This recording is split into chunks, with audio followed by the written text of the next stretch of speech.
you all feeling? Anybody feeling good in the basement today? Anybody at all? I'm feeling good, and man, I love that last song we just sang, and here's why.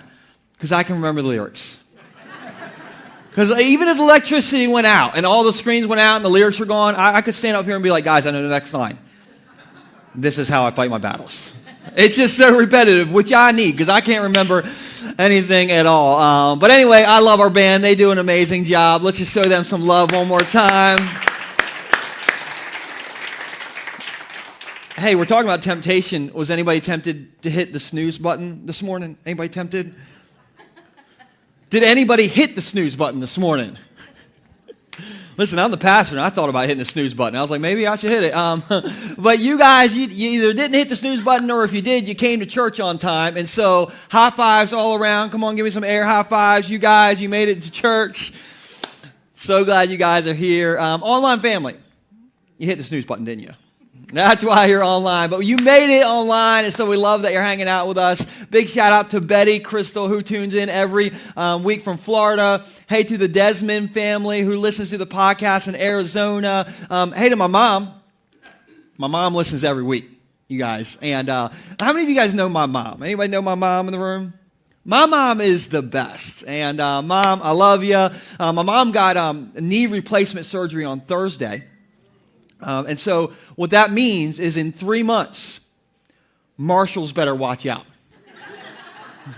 Like, they better get 3 carts ready, because my mom's got a brand new knee, and she's got to make up for lost time, all right? So anyway, love you, Mom. Love all our online family, and thank you guys for hanging out with us. And we're in this series that we started last weekend called Temptation Survival Guide. And if you weren't here last weekend, I had a blast. Last weekend, I got to shoot a water gun at Butch right here, and he didn't even beat me up, so that's a win. I tempted you all with Baltimore Ravens themed Dunkin' Donuts.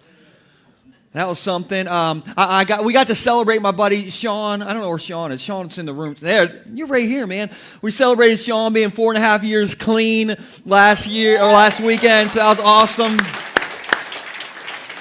And Sean is a Washington football team fan, and I just am happy to report that after the service last weekend, Sean ate a Baltimore Ravens themed donut. That's a win right there. Like, that's progress, I feel like. Anyway, I had so much fun last weekend. If you missed last weekend, you can catch up on the internet as long as the internet exists, okay? So it'll always be on YouTube or wherever, so you can catch up that way. I wanted to start out today by telling you about one of my favorite things. And I thought this was kind of like fitting today. And today, I really wanted to invite one of my very best friends to help me preach today. And this friend, it's funny, my mom introduced me to this friend when I was like 7 years old. And we've been close like ever since, all right? And this friend is there for me on bad days. This friend is my strength when I am weak. This friend is my joy, or my joy when I'm sad. All right, and so I'm really honored to introduce you to my very best friend, Mr. Mountain Dew. Anybody love Mountain Dew like me? Anybody? 4 people in the room. All right, you all are just not playing along today. All right, I love Mountain Dew. I had somebody say to me the other day, they're like, Joel, what do you love about it so much? And I didn't even know how to answer the question.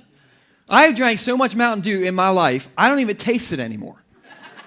That's true, which is how I know I have a problem. Which is why, back in March, I quit Mountain Dew. And like, I did. I quit Mountain Dew. I was really proud of myself. And I even stood right here on the stage, and I said, I'm Mountain Dew sober. And you all like cheered for me. Was anybody here when that happened? Man, that was great. I did it, guys. I quit Mountain Dew in March, and then I started drinking it again back in May. And here's what happened. All right, one day I had my kids in my car with me, and I kept on driving by Royal Farms, which, by the way, like, are there more Royal Farms in Sussex County than there are people?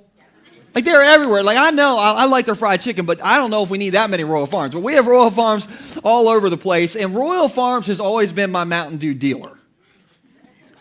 And so I was just driving with my kids in the car, past the ROFO, and it's wild, guys. My car automatically pulled into the parking lot. I didn't know I had self-driving technology, all right? But like auto-driving technology, my car, though, it pulled right into the Royal Farms parking lot. And my kids were like, Daddy, what are we doing here? And I was like, I don't know. Let's just go in and find out. And my kids, listen, they're normally with me when I go into Royal Farms. So they've seen like my battle with the Lord's nectar, since forever, all right? So they have learned to entertain themselves in Royal Farms. And what they do is they find all the free stuff in Royal Farms and they stuff it in their pockets.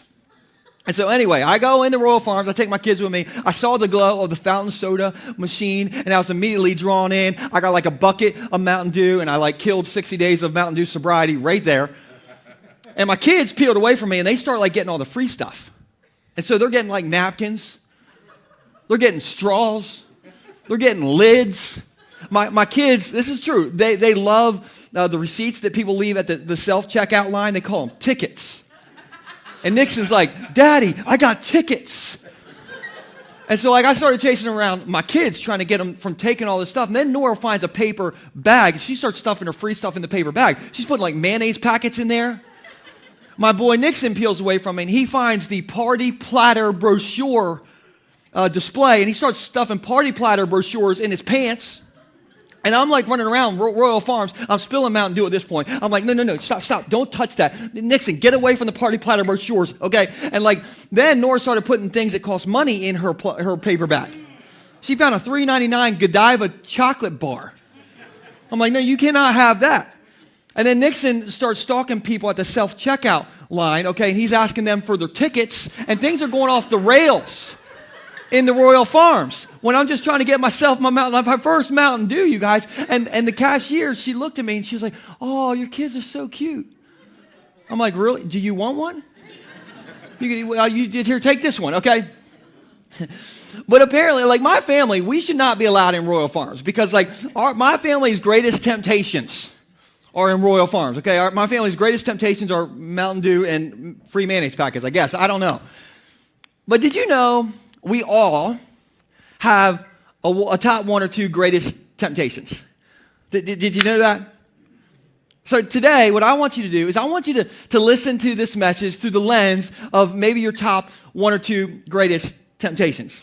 Now, I'm going to help you kind of like get in the mode to think about this. And so I have a question we're going to throw on the screen.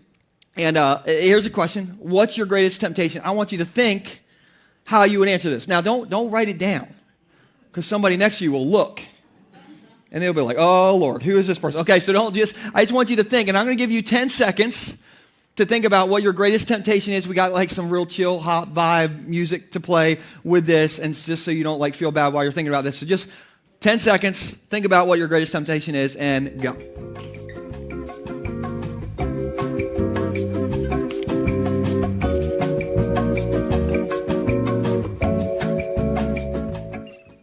You feeling relaxed? You're like, no, I just thought you made me think about my greatest temptation. I'm not feeling relaxed. You guys got it? You got your greatest temptation? Over here? Got it? Okay, Carrie, we're going to start with you. All right, I'm going to give you the mic. You just tell us your deepest, darkest secrets and then pass the mic around and we'll just all share everything. Just kidding. We're not going to. Amazon, you just said it. There it is. Some people can relate to that. No, I'm not going to make you do that. Listen, if we passed the mic around and we shared our greatest temptations, wouldn't that be the most entertaining church service ever? Yes. We'd all be taking notes for the first time ever in church. Like, oh, this is some good stuff right here.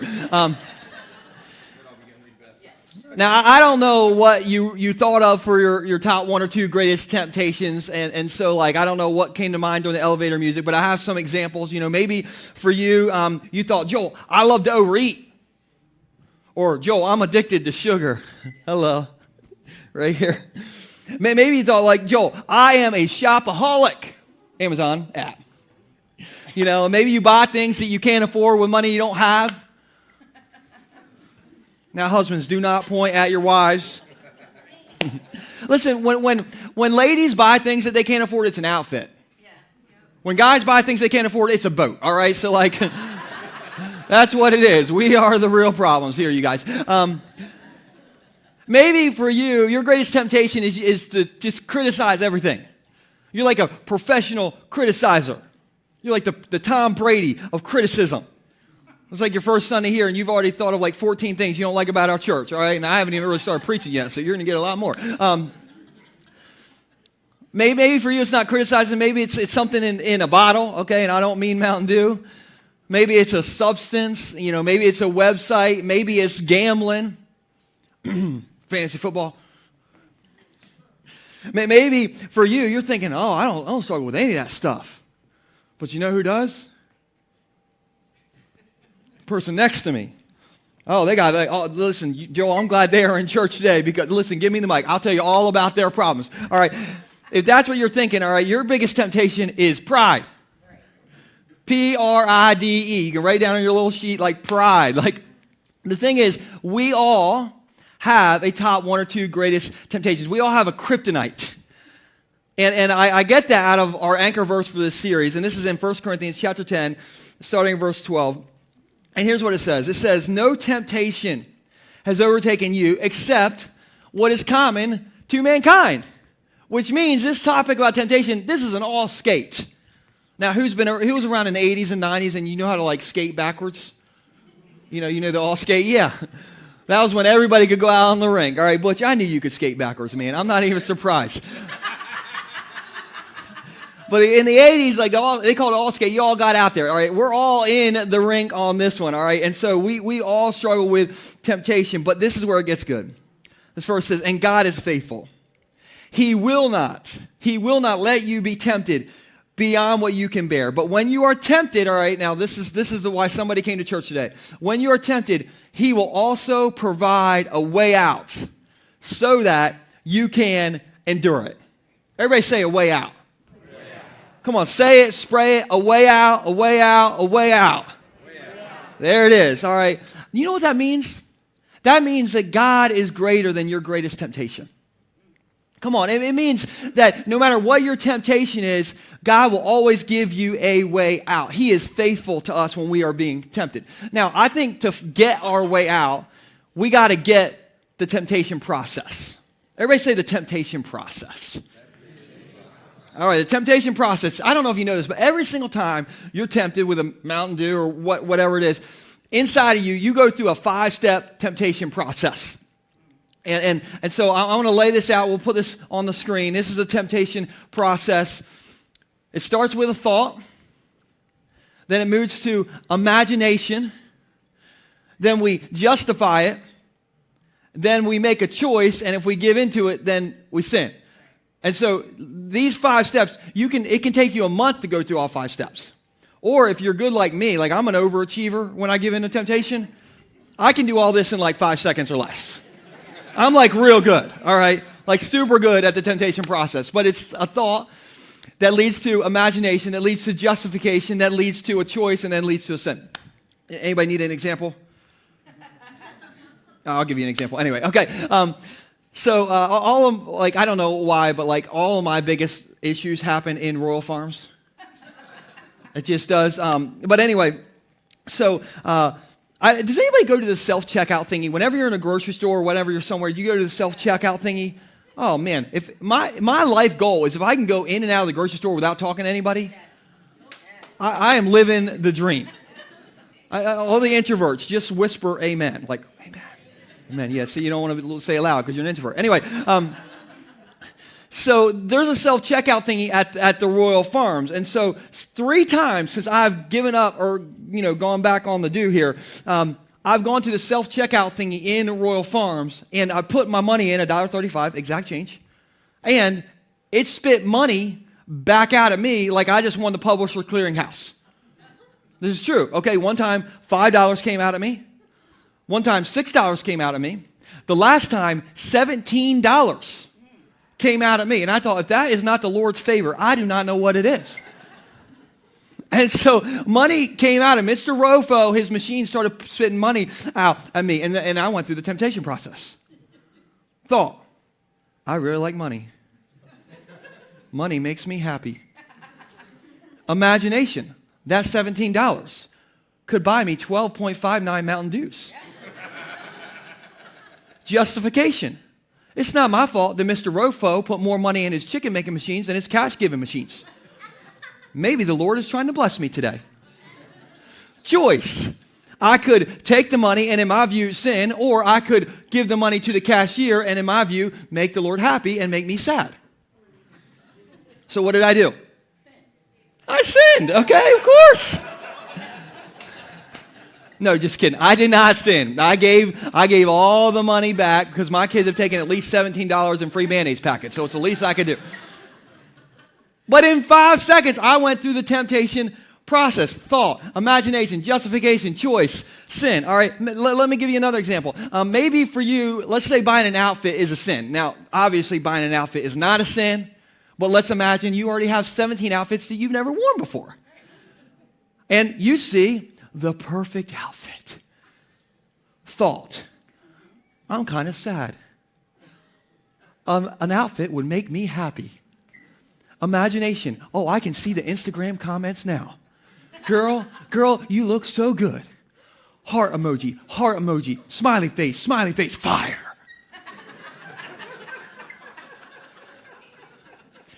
Justification, I haven't bought an outfit since Tuesday. Choice, well, I'll only buy it if it's on sale. Oh, glory to God, it's 25% off. I'll take 3 of them. Sin, okay, right? So what happened?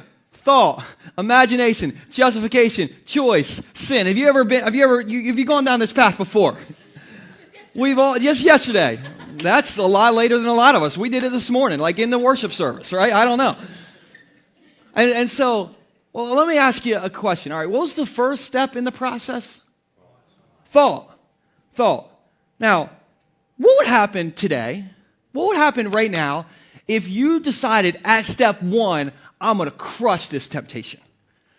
Well, what would happen today if you decided, I'm not even going to get to the point where I'm imagining how great this thing could be?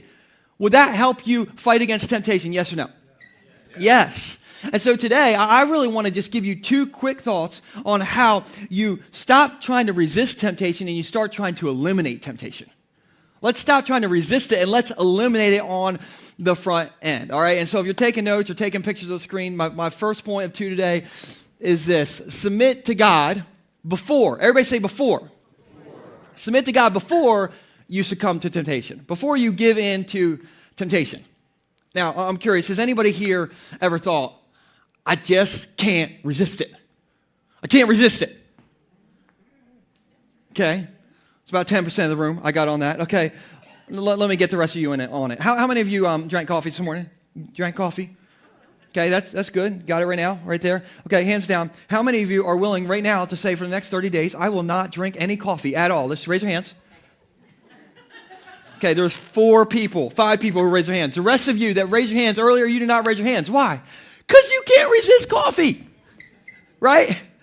There's certain things that we just can't resist. Now, the 5 of you that raised your hand, now you don't have coffee for 30 days. That's on you. Listen, there's some things. Yeah, I don't drink coffee either. There's some things that we can't resist. Now, today, most of my illustrations have to do with food. I don't know if I was like hungry when I wrote this message or what, but anyway, so back in March when I told y'all that I got up here and I said, I'm Mountain Dew free, and I gave up Mountain Dew. I also, at the same time, decided I was going to go on a diet. Anybody here on a diet, like currently, or you're watching what you're eating at all? Anybody? Oh, look at this. A lot of people here. Cheers to trying to look like Butch next summer. All right, so. But if you're not on a diet, please eat a piece of bacon for the rest of us. Take one for the team for the rest of us. But back in March, I decided I'm going to be like a rabbit, basically. And so I basically was eating like fruits, vegetables, nuts, whole grains, but I would eat chicken. So I was like a chicken-eating rabbit, all right? And so, anyway, I don't know. But I was doing great, you guys. Like I was killing my diet. By the middle of the summer, I think I got a 2-pack. I do. I think two of them came in, and I thought the other 4 were coming, all right? And my wife, speaking of temptation, she saw my 2-pack, and she was tempted. Over the summer, I had to keep on telling her, like, listen, honey, I'm not just a piece of meat. I'm a person with feelings.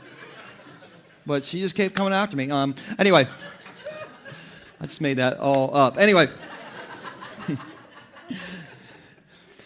So, I was doing great. I had 5 I had 2 desserts in a matter of 5 months. Was that killing it? Was that killing it? Was that doing good? Was it being strong? I was being strong. And then I came to church one Sunday, and we decided we were going to give out caramel corn to people who signed up for a Bayshore group. And Cotter bought like 20 buckets of caramel corn, also known as crack, legal drugs. So he brought all these legal drugs in here. We didn't get rid of all the buckets. At the end of the service, Cotter came to me. I didn't get Dolly's. We had Dolly's popcorn that day. I got Fisher's today. All right. Cotter came to me, and he's like, do you want to take home a bucket of popcorn? And I was like, Cotter, I don't know if you've noticed or not, but I have a 2-pack. I'm not eating that sort of thing, all right? But I said, I will take a bucket home for my family. So I took the bucket and I got in my car and we're going to call him Fisher. I put Fisher in the passenger seat, strapped Fisher in. And I turned my radio on when I was driving home. And the first song I heard was, My Mind Is Telling Me No, But My Body. And I was like, oh no, I'm about to be tempted by Mr. Fisher here. And so I turned away from Fisher popcorn. I changed the radio station. And I heard, hello? Is there anybody out there? And I thought, the bucket's talking to me. Somebody's in the bucket. And so I took the lid off the bucket to see if there was anybody in there. There was nobody in the bucket, but then I smelled Mr. Fisher. And Mr. Fisher smelled real good, you guys. So I turned away. I turned around, okay? And then I changed the radio station and it said, turn around. Every now and then I fall apart. Guys, I fell apart is what I'm trying to say. I fell apart in my car. I ate the entire bucket of popcorn on the ride home. Now, I didn't eat the whole bucket. I did leave one layer for my family, like the bottom layer, but I didn't tell them about it. I put this in our pantry. But at about 4 p.m., I went in the pantry in the dark and I ate the rest of the popcorn, you guys. I could not resist the popcorn. How many of you have something, sometimes you're like, I just can't resist. I just can't resist it. Okay, all right, thank you. Some of you are playing honest church. That's good, that's good. And so, like, what I mean by this is, like, you can be having the greatest streak in the world. You can have, like, the 30-day sober coin in your pocket. You can have, like, that story of how you overcame all adversity to beat your temptation. You can have a 2-pack. And then all of a sudden, out of nowhere, you're like, I just can't resist it.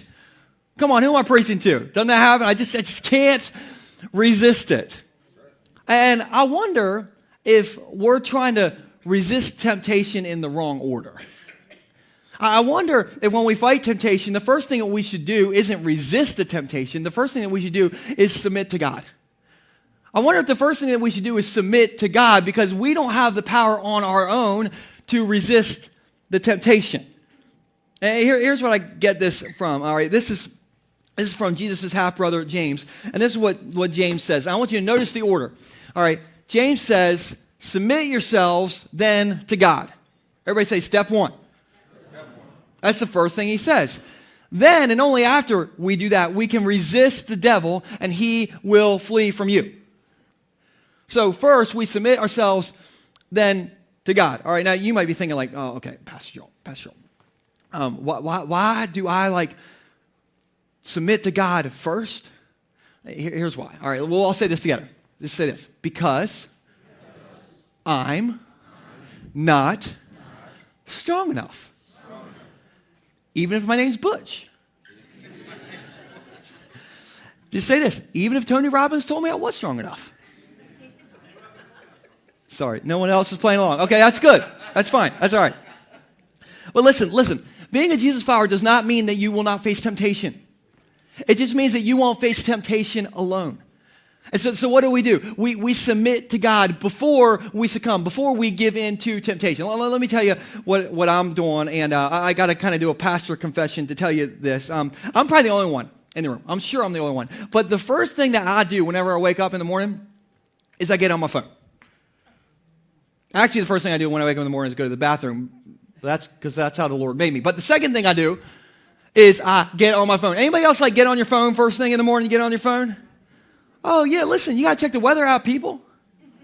Got to check Apple News. Got to make sure that you got to check your bank account so you didn't buy anything in the middle of the night that you didn't know about, right? And so for years, the first thing I've done is get on my phone and just look around for like 20 minutes or something. But about a month ago, I had this thought, like, maybe I should spend the first 20 minutes of my day with the Lord and not my iPhone. Pastor Joel. The Holy Spirit calls me Pastor Joel to convict me. Okay, it makes me feel bad about myself. Okay, so anyway, about a month ago, I decided, okay, the first thing I'm going to do in the morning is not like get on my phone. The first thing I'm going to do is sit at my table and I'm going to read my Bible and I'm going to pray. Because for me, I'm just starting to feel a little convicted that if I want God to be first in my life, maybe he should be first in my day. And so for a month, I sit at the dining room table, I read my Bible, and I say a similar prayer every morning. And I say this, I say, God, before I go into my day, would you just guard my mind from being tempted? Would you guard my eyes from seeing anything that could tempt me? Would you guard my feet from walking me into the rofo, which tempts me? Would you guard my ears from hearing things that tempt me? Would you guard my mouth from saying things that I should not say, primarily about Steelers fans? And I go through this whole thing. I do it every single morning. And what I'm doing is I'm saying, God, I'm relying on you to start my day so that you will help me fight my battles throughout the day. And so I want to submit to God first so I don't succumb to temptation later on in my day. And I've only been doing this for a month. I'm telling you, though, it's helped me so much. It's helped me, resist temptation. Now, I don't know about you. I don't know what you start your day with. Maybe you start your day at Starbucks. I used to call it $5, but then inflation. So now it's $7. Okay, so every time you go there, you spend $7. Anyway, maybe you start your day by watching Gayle King and CBS This Morning. Maybe you start your day on YouTube watching Mr. Beast videos. I love Mr. Beast. I'm a fan. I don't know how you start your day, but what would happen if you changed how you started your day? What would happen if you started your day by on your commute to work, you started listening to the Bible app? Did you know apps will read the Bible to you? How cool is that? Apps will read the Bible to you. I'm pretty sure the narrator for the NIV version is James Earl Jones. I can't prove it, but one day I was listening to the Bible app and he said, I am your father. And I was like, that was Darth Vader. I'm pretty sure. Anyways, James Earl Jones, I think. Anyway, maybe you start your day by praying. My buddy Andy in the back, he has a prayer chair. And he sits in a specific chair and he prays every day. Maybe you find a chair in your house that's not near your children and you pray. Maybe for you download the Bridge app and listen to some elevation worship in the morning to get your day started. Because, I don't know, call me old school, but I'm not really sure Machine Gun Kelly and Kanye are going to keep you from temptation during the day. And so maybe you start there. And so what are you doing? You're submitting to God first so that you don't succumb to temptation later on. And one of the things that I believe is I struggle beating temptation, and a lot of it is because I'm relying on myself. I can't rely on myself. I got to rely on God, because I believe when we start our day by relying on God, we don't have to end our day by relying on something that's going to make us sin. And so what do? Step number 1, we submit to God before we succumb to temptation. Here's my last idea. It's this. Resist the devil by eliminating temptation. Resist the devil by eliminating temptation. So let's go back to James chapter 4, verse 7. So this is the first part we just talked about. Submit yourselves then to God. And then the very next thing, on 3, let's read this together. 1, 2, 3. Resist the devil. And good news, he will flee from you. Now, I'm going to illustrate it this way, and I'm a little, embarrassed to tell a story, but I'm going to tell a story anyway. And I've told this story to people before, and people have said, Joel, that's not true. You're making this story up. Guys, this story is true. This is 100% true. And it happened 5 or 6 years ago at our old house that we used to live in. And we used to have an empty lot next to our house, which if you ever had an empty lot next to your house, it's like you just double your property size. It's great. I used to golf over there. I'm a terrible golfer, by the way, but that was my driving range over there. And so I used to go over there and hit golf balls. And like I said, I'm terrible at golf. Never invite me to play golf with you. You'll be tempted to hit me with a 9-iron. I'm terrible at golf, but it was an empty lot. So I would go over there and hit golf balls. And another thing I did over there is we used to dump our old scraps over there. That's a little secret between you and I. All right, I'll put all the scraps in the lot next to us that I didn't know who owned it, but it wasn't me, and I just threw our scraps over there. And so one night, Stacy had given me a bowl of like 3-week-old mystery meat that had been in the refrigerator forever. You know, you find stuff in the refrigerator, you're like, I don't even know what that is. It was one of those things. I didn't know what it was. And so she gave me this bowl of stuff to throw in the lot next to us. So I go out there, and it was in the fall, and it had all overgrown. Like the greenskeeper for the golf course had not taken care of it. All right, it was like all overgrown, but I had this little scrap path. And I was walking down the scrap path, and I'm holding the mystery meat bowl of all this leftover stuff to throw away in the scrap lot. And like mystery meat juice was getting on my hand. So I was like dry heaving, carrying this. And then I'm carrying this bowl, and true story, this turkey walks right out on the middle of the path, like 10 feet away from me, and just stares at me. Now, if you know anything about turkeys are very flighty animals, all right, which is funny because they can't fly very good. Sorry, that's my turkey joke for the day. Flighty, can't fly. Anyway, this turkey was not flighty at all. This turkey was just like staring me down, you guys. And he had turkey talons. Like, looked like a velociraptor. Looked like Wolverine, all right? It had these turkey talons. And so this turkey, all right, it started to walk towards me. And this is where I'm embarrassed to admit that I got scared of the turkey. And I started to do the moonwalk. And then, let's call him Tom the turkey. Tom the turkey started walking at me a little faster. And I started moonwalking a little bit more. Then Tom the turkey charged me. True story. I dropped my bowl and I ran, you guys. I was like doing like, woohoo. Okay, I was like doing moonwalking out there. I'm sure my wife was looking out like the kitchen window like, my husband has lost his mind. Like, I'm just like throwing bowls and like running away. I never threw any scraps over there ever again because I got chased out of the lot by a turkey. That happened. How many of you do not believe me? A few people. I see, every time I tell the story, nobody believes me. That story happened. I am still traumatized by it. And the moral of the story is, if I were Bo Dukes, I would have stood up to the turkey. Bo Dukes would have been like, Tom the turkey, you look like Thanksgiving dinner is what you look like. I think Bo Dukes would have just been like, all right, but me, the thing was like, and I was like, But Bo Dukes would not have done that, okay? He would have been like, okay? And here's my point. When we feel outmatched, we want to run. We want to get out of Dodge. But I want to go back to the verse. If you can put up James 4, verse 7 one more time. James doesn't say run from the devil. And there's a point and a place where you do need to run from the devil. But James says resist the devil. In other words, stand up to the devil. Why? Because we are not outmatched by the devil. I don't know about you, but I think some of us, we got to stop running from the devil and we got to start standing up to him. And it's not because we're strong, it's because God in us is strong. And so when you're facing your greatest temptation, and it's like you're going through the whole temptation process, look, you need to know you started your day by submitting to God, and so he is helping you fight that battle. And so you look right at the devil and you go, hoo. Come on, somebody get in this with me. Go, hoo. All right, some of you did that. I was surprised that you even did that. That's good. Okay. But listen, we don't need to run for the devil. And here's why. Because greater is he who is in you than he who is in the world. Because the same power that raised Jesus from the dead lives in every single Jesus follower. Because our God is faithful and he will not let you be tempted beyond what you can bear. This week I was thinking about it. I'm so tired of the devil. I'm so tired of feeling like he's got my number. Like feeling like he can beat me. All right, listen, I've read the end of the Bible. I've read the book. Our team wins. Guys, we should celebrate. Our team wins.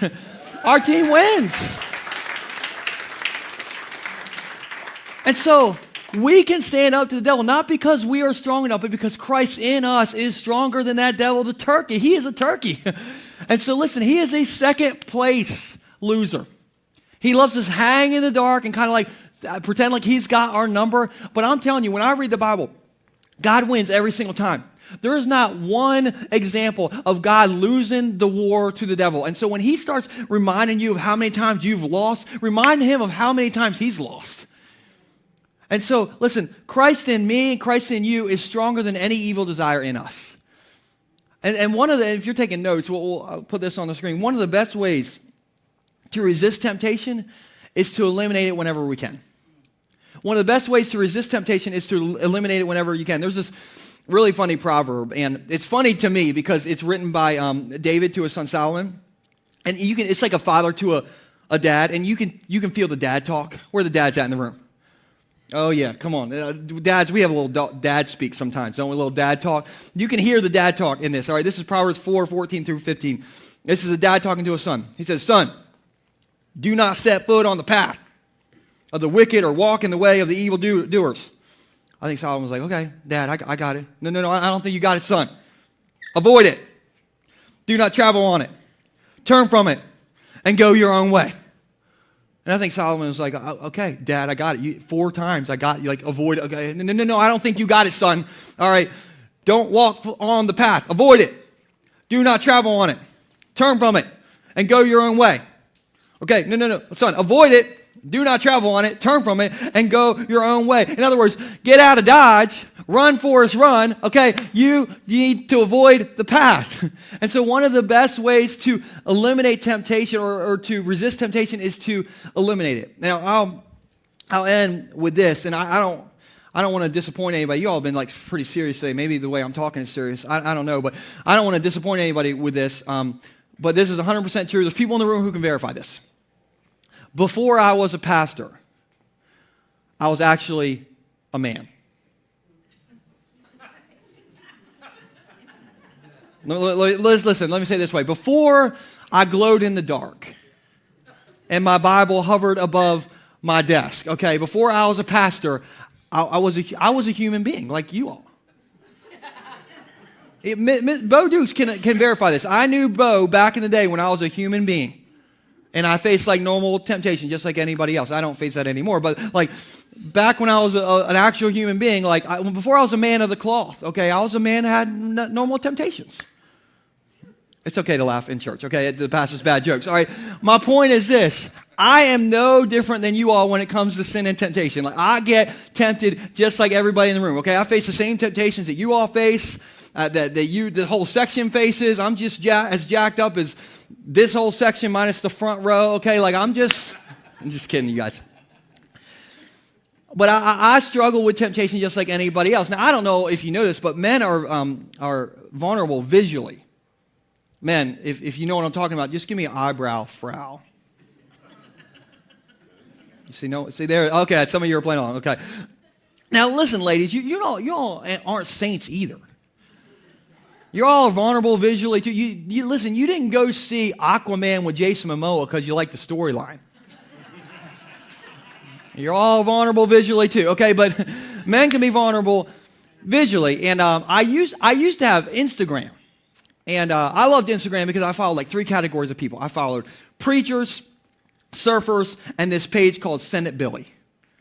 I don't know if Send It Billy is still a page or not, but I love Send It Billy, okay? So when I would get on Instagram, I like go through the scroll. I get into the scrollies, and I would be like, I see a picture of a preacher. I'm like, yeah. I see a picture of a surfer. Yeah. Then Send It Billy, and I'd start laughing because it's a funny page. And then I started noticing, like, I would see a picture of, like, somebody dressed like Eve from Genesis.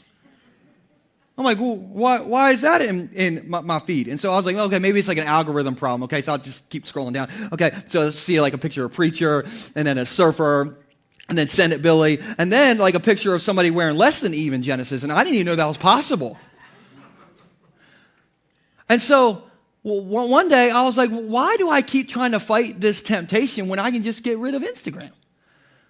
And as much as I love Send It Billy, I don't need to see a teeny weeny yellow polka dot in bikini every single day. And so listen, guys, I went nuclear. I went crazy. I deleted my Instagram. And you might say, Joel, are you really that weak? And I would say, all humility aside, maybe I'm that wise. I don't know. But I got rid of Instagram. I got rid of Facebook too for different reasons. All right, mainly political. All right, so anyway, I got out of there. But this is what I have learned, and maybe this is for somebody today.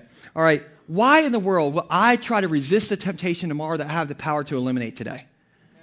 Why would I resist the temptation tomorrow that I have the power to eliminate today? Some of you, this is your moment. All right, this is where you get your power back. This is where you find your how. Maybe for you, you're like, I just can't resist eating all the food. Okay, I love food. Listen, I can eat some Fisher's popcorn like Joey Chestnut can eat some hot dogs. All right, like I can, sit in the closet and eat all the, popcorn like Pastor Joel in his pantry. Maybe for you, what you do is you don't go to the avenue where Fisher's popcorn is. Instead, you go to the grocery store and you stand in the toilet paper aisle. Because you can't get in trouble in the toilet paper aisle.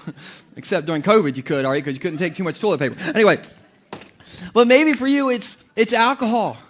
You don't go to the bar. You get a restraining order against all the bars. You don't go. Maybe for you it's drugs. Maybe you get rid of all your friends who do drugs. Maybe for you're married, but there's a lady at work, and she thinks you're cute. And she winks at you. And she compliments your braided leather belt from the 90s. I don't know. What do? You quit your job. Or you get another job. Or you definitely get another belt, okay? Whatever you got to do. Wear 3 belts, whatever, all right? Maybe you have Amazon-itis. You're on a first-name basis with the UPS guy because he comes so many days with your Amazon packages. What you need to do is you need to upgrade your phone. You need to get a phone you need to get one of these phones. Flip phone. Where you cannot have the Amazon app, okay? Like, you need to go retro, old school. And you might say, Joel, are you really that serious? I am really that serious. Because what did David say to his son Solomon? Do not set foot on the path of the wicked or walk in the way of evildoers. Avoid it. Do not travel on it. Turn from it and go on your own way. Somebody say, run, Forrest, run.